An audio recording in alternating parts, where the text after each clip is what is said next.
Good morning to everyone. Amen. Magandang umaga po sa ating lahat. Muli mga kapatid, lalo-lalo yung mga nakikinig worldwide. Amen. Magandang araw po sa ating lahat muli. At pinapasalamatan ng ating Panginoon pagkat dinako muli tayo dito sa lugar natin. Amen. Amen. Sa oras na ito mga kapatid, buklatin natin ang Bible natin sa 1 John chapter 5 verses 11 to 19. 1 John chapter 5 verses 11 to 19.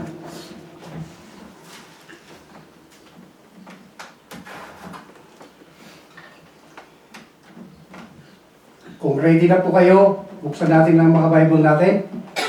Ang sabi dito sa John chapter 5 verses 11 to 19. Sabi dito, and this is the testimony. God has given us eternal life, and the life is in His Son. He who has the Son has life. Amen. He who does not have the Son of God does not have life.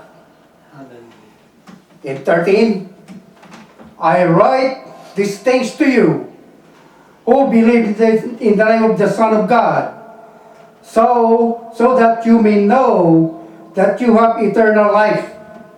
14, this is the confidence we have in approaching God, that if we ask anything according to His will, He hears us. And if we know that He hears us, whatever we ask, we know that we have what we ask of Him. Sa 16, if anyone sees his brother commit a sin that does not lead to death, he should pray and God will give him life. Amen. I refer to those whose sin does not lead to death. There is a sin that leads to death. I'm not saying that he should pray about that. In verse 17, all wrongdoing is a sin. And there is sin that does lead to death.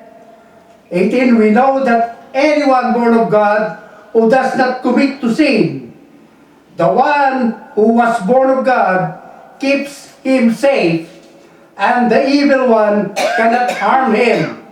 Sa 19, we know that we are the children of God, and that the whole world is under the control of the evil one.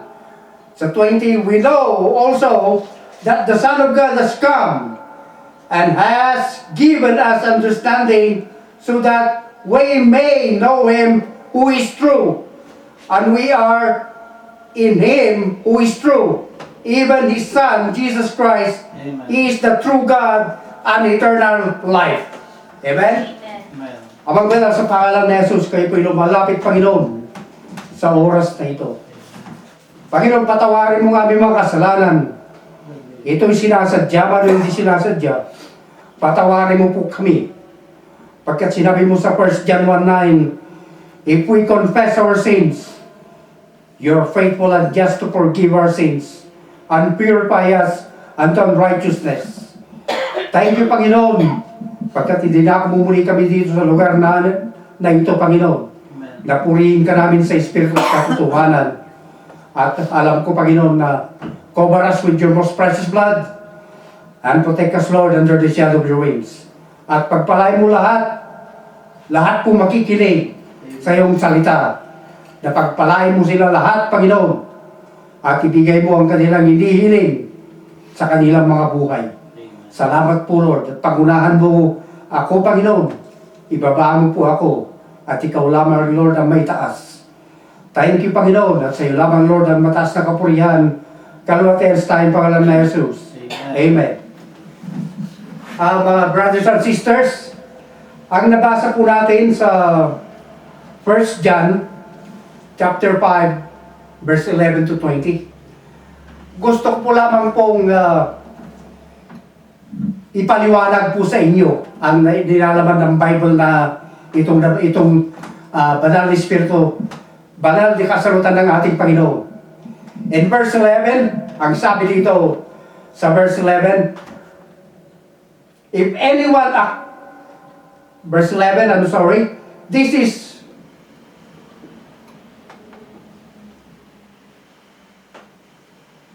their friends. No, I'm already lost. I got lost. First John. 1 John chapter 5 verse 11. Ang sabi dito, this is the testimony. Ang sabi dito, this is the testimony. Sa King James Version, this is the record. Ang sabi doon, the record is the Word of God. Ito po, that God has given to us.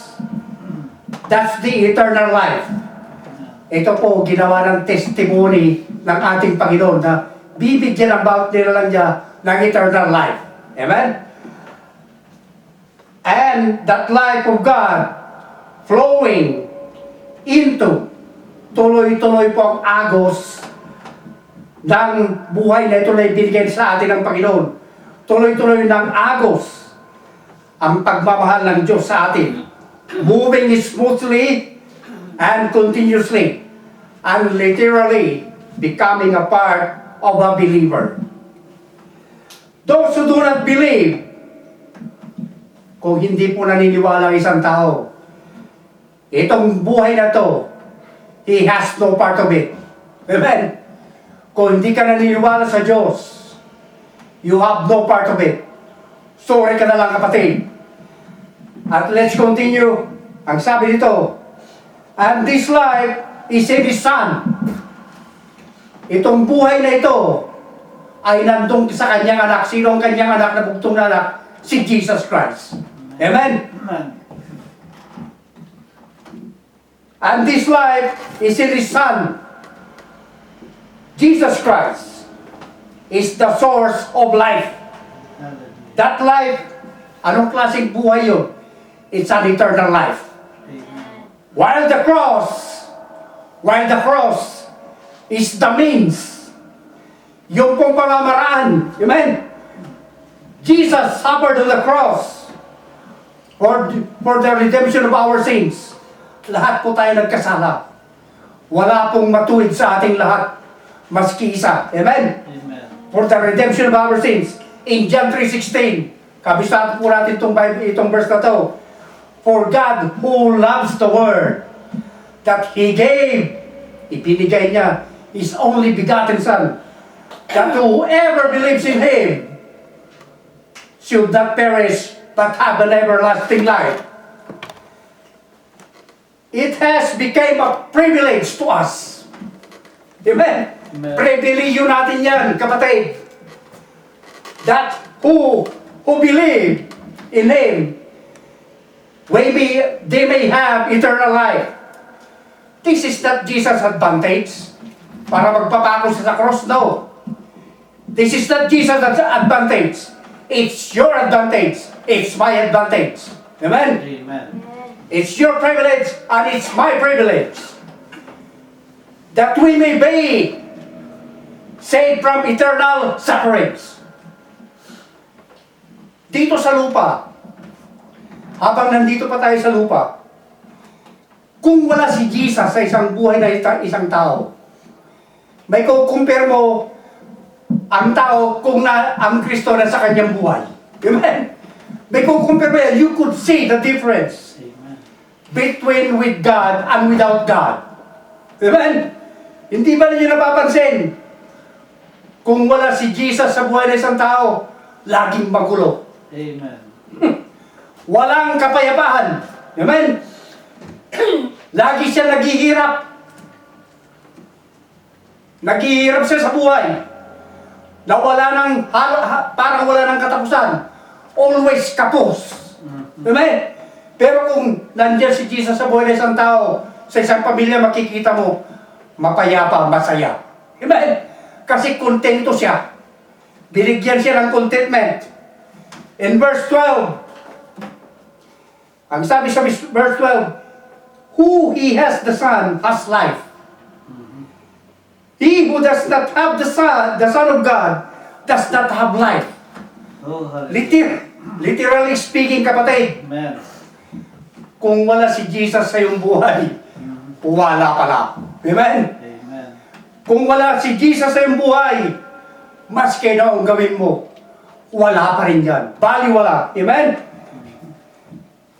He who does not have the Son of God does not have life. Hindi ibig sabihin, kapatid, na ikaw ay mamamatay na. No. Hindi pa. Hindi pa huli ang lahat. Amen? There are some translation on this verse. This particular verse. This verse will roll out the fake luminaries of this word. Roll out the fake luminaries of this word. Yung mga peke. Amen? Yung mga peking luminaries.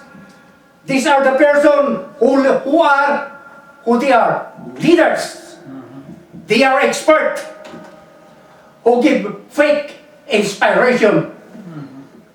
Who give, especially to the church, they gave false guidelines on how you become saved. Amen? Amen. Especially sa church. Marami pong mga pastor, the fake luminaries. Akala mo maliwanag. Liwanag yung pupunta mo. No. Kapahamakan pala. Amen? Amen. They are very sweet talkers. Magandang pakinggan sa tainga. Very sweet talkers sila. But very, very careful, kapatid. Because it's only an artificial light. That leads you to a certain disaster. Amen? Amen. Sa verse 13, ang sabi dito sa verse 13, I write these things to you who believe in the name of the Son of God, so that you may know that you have eternal life. Amen. Hallelujah. Amen? All that John wrote is to bring to the mind, to all who reads the Word of God. Isinulat ito ni John para ilagay sa ulo ng tao na kung basahin mo itong Word of God, you may have eternal life. Amen? Because what? You believe in the name of God and of His Son Jesus Christ. And that is not only that, a mere experimental knowledge. Ano yung experimental knowledge? Tentative na kaalaman. Amen? Amen. Tentative na kaalaman. But it's an absolute knowledge. Just keep on believing in the Lord Jesus Christ and keep His words in your heart. That's all you can do, brothers and sisters. In verse 14, this is the confidence we have in approaching God, that if we ask anything according to His will, He hears us. He hears us. Amen. You know, brothers and sisters, a proper believing gives us proper confidence. Amen. A proper believing gives us a proper confidence. If we have that kind of proper confidence, it gives us proper assurance. Amen. Amen? Hallelujah. Proper assurance. 100%, kapatid. Nakakatiyak tayo dito. If we ask anything, sabi sa Bible, according to His will, He hears us. Thank you, Lord. Amen. According to His will, He hears us. Kung hindi pala kalooban ng Diyos, hindi ka papakinggan. Amen? Example, hihingi ka ng helicopter. Amen? Hihingi ka sa Diyos ng helicopter. Hindi ka naman marunong magpalipad ng helicopter. Kalooban ba ng Diyos yan? Hindi po. Mapapahamak ka lang dyan. Yan po lang ang example na binigay ko. Amen. Amen. Kung hindi kalooban ng Diyos, hindi niya ibibigay sa iyo yan. Baka ikaw mapahamak. Amen? But, we should pray with the provision implied. Which means, kung kalooban ito ng Diyos, ito diringgin niya.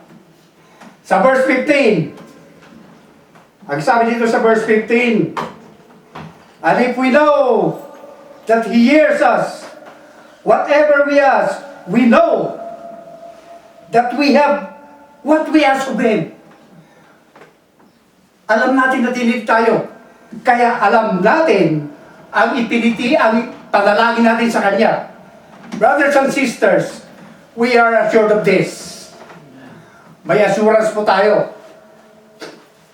Even though that we may not see an immediate answer, hindi mo makita ng kaagad-agad pagkadakaraka. Alalahanin po natin, ang Diyos ay hindi po magician, hindi po exhibitionist ang ating Panginoon. Amen? Amen. Though we may not see any immediate answer to our prayers, we know that we have the petition that we desired of Him, providing in its will. Kalooban lamang ng Diyos, kapatid. Basta magantay ka lang at darating yan sa mga hinihiling mo sa buhay. At tutugon ang ating Panginoon ito. Amen. The Lord doesn't want repetitive prayers. Basahin po na lang natin sa ating mga bayan, Matthew 6 verse 7. Ayaw ng Diyos ng paulit-ulit na panalangin. Amen. The Lord knows what you want. The Lord knows what you want. Kung kalooban niya ito, bibigyan niya ito. And be specific in your prayers. Sa verse 16, if anyone sees his brother commit a sin that does not lead to death, he should pray and God will give him life. Amen. I refer to those whose sin does not lead to death. There is a sin that leads to death. I'm not saying that he should pray about that. That's what John said. Sa verse 16, these are the believers going to the wrong direction. Believers sila, pero they're going to the wrong direction. That means it is being done in ignorance. It is being done in ignorance.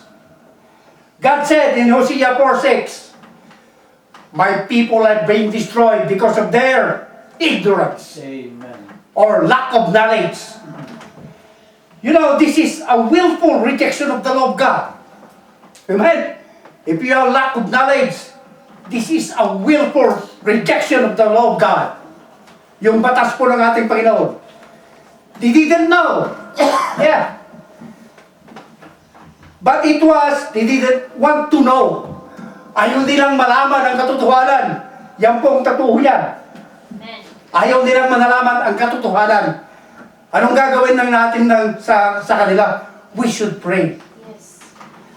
For those who ignorantly going into the opposite direction of the cross of the Calvary. Opposite direction, ipanalangin po sila. Amen? But, sabi dito, there's a sin that lead to death.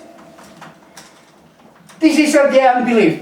The unbelievers. Amen. They don't believe in Jesus Christ. This group is not opposing the cross because of ignorance, but rather, kapatid, because they simply do not believe in the atoning work of the Calvary. Ano yung atoning work of the Calvary? It is served as reparation of our sins. Amen. That's the atoning work of the Calvary. I'm not saying, sabi ni John, that he should pray about that. Hindi mo pala pwedeng panalangin yan. Yun ang sabi, instruction ni John. Useless pala. Pag ipinalangin mo pa, it is pointless. to pray that God would forgive such a person. But, hindi po kayo mawawalan ng pag-asa yan. But, it is proper to pray that the blindness of their unbelief, Alis. yung kabulagan ng kanilang hindi paniniwala, amen, Amen. will be removed. Amen. They will. Maalis. Maalis yung blindness nila. Amen. Spiritual blindness. Pray to God to get rid of all their spiritual blindness Amen. so that their eyes will clearly see Hallelujah. the truth. Amen? Ipanalangin mo lang na alisin ng Diyos ang kanilang pagkabulag. Amen? Amen. Para makita nila ang katotohanan. In verse 17, ang sabi sa verse 17,